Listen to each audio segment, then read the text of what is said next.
2025년 여름, 한미 양국 사이에서 아주 중요한 협상이 있었습니다. 바로 관세입니다.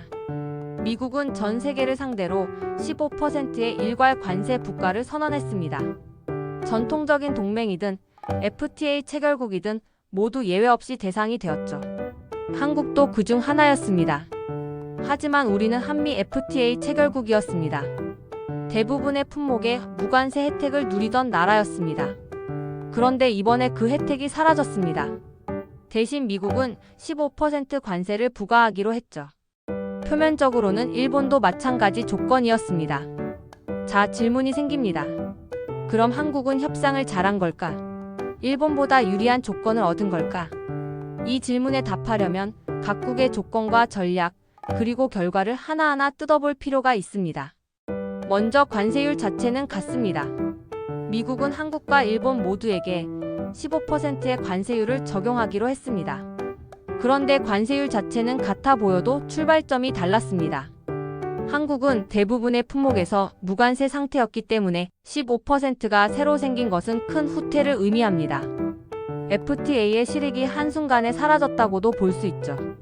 반면 일본은 이미 많은 품목에 대해 2.5% 내외의 관세를 부담하고 있었습니다. 이번 협상으로 그것이 15%로 늘어나긴 했지만 이미 부담이 있었기에 충격은 한국보다 훨씬 작았죠. 따라서 관세율이 같다고 해서 같은 조건은 아니었습니다. 다음은 투자 규모와 방향입니다. 미국은 관세 외에도 투자를 요구했습니다. 관세 내릴 테니 미국에 투자해, 이런 식이죠. 한국은 약 3,500억 달러, 일본은 5,500억 달러의 투자를 약속했습니다. 단순한 숫자만 보면 일본이 더 많이 약속한 셈이죠. 하지만 이 투자에는 질적인 차이가 있습니다. 한국은 주로 조선업, 배터리, 반도체 같은 기존 강점 산업 중심의 투자를 내세웠습니다. 특히 조선업에 1,500억 달러가 집중됐다는 점이 눈에 띕니다. 반면 일본은 좀 달랐습니다. AI, 반도체, 우주항공, 방위산업처럼 미국이 지금 가장 민감하게 여기는 전략 산업에 집중된 투자였습니다. 즉, 일본은 미국의 안보와 기술 경쟁이라는 키워드에 맞춰 전략적 투자를 설계한 것이고, 한국은 다소 전통적인 산업 중심의 투자에 머무른 셈입니다. 세 번째는 농축산물 개방 문제입니다. 이건 국내 민심과도 직결되죠. 한국은 쌀, 소고기, 돼지고기 등 주요 농축산물을 지켜냈습니다. 미국의 시장 개방 요구가 있었지만 협상단은 이를 잘 방어해냈다는 평가를 받습니다. 반면 일본은 일부 품목에서 선제적 양보를 했습니다. 그 결과 미국과의 마찰은 줄었지만 자국 농민들과의 마찰은 커졌습니다. 이 부분만 놓고 보면 한국이 내수시장 방어에는 성공했다고 볼 수 있습니다. 다음은 전문가들의 종합평가입니다. 첫째, 같은 15% 관세라도 한국은 더 큰 손실을 입었다는 분석이 많습니다. 그만큼 FTA로 누리던 혜택이 컸기 때문입니다. 둘째, 투자 규모 자체는 일본이 크지만 한국의 GDP 대비 부담 비율은 일본보다 높다는 지적도 있습니다. 즉, 우리 경제 입장에서는 더 큰 출혈이었다는 것이죠. 셋째, 전략성 측면에서는 일본이 한 수 위였습니다.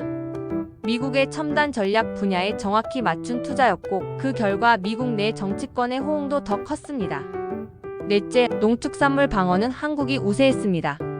국내 여론과의 균형을 잘 잡았다는 평가를 받습니다.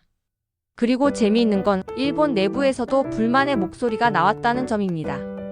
일본 언론과 일부 정치권에서는 왜 한국과 같은 조건이냐? 우리는 미국이 원하는 분야에 투자까지 했는데 실익은 비슷하다는 비판도 있었죠. 이건 반대로 보면 한국이 미국과의 관계에서 상대적으로 균형 잡힌 협상을 해낸 것일 수도 있습니다. 한쪽은 너무 많은 걸 주고 너무 적게 받은 건 아닐까요? 정리해 봅시다. 관세율 자체는 동일했지만 기존 무관세였던 한국이 더 큰 타격. 투자 총액은 일본이 많았지만 전략성에서 일본 우위. 농축산물 방어는 한국이 선방. 일본 내부 반응은 한국과 같아서 억울하다는 분위기. 한국은 적절한 균형을 잡으려 한 협상으로 평가됨. 결론적으로 이번 한미 관세 협상은 완벽한 승리도 완전한 실패도 아니었습니다. 일본과 비교했을 때 어느 부분은 우리가 더 잘했고 어느 부분은 우리가 뒤처졌습니다. 그러나 분명한 것은 미국 중심의 공급망, 무역 구조가 다시 바뀌고 있다는 것입니다. 이제 우리는 더 이상 단순히 물건을 잘 만드는 나라가 아니라 전략적 판단을 잘 내리는 나라가 되어야 합니다.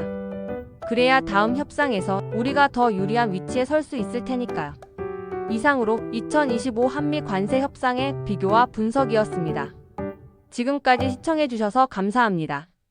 다음 시간에는 관세 이후 산업별 영향을 주제로 다시 찾아뵙겠습니다.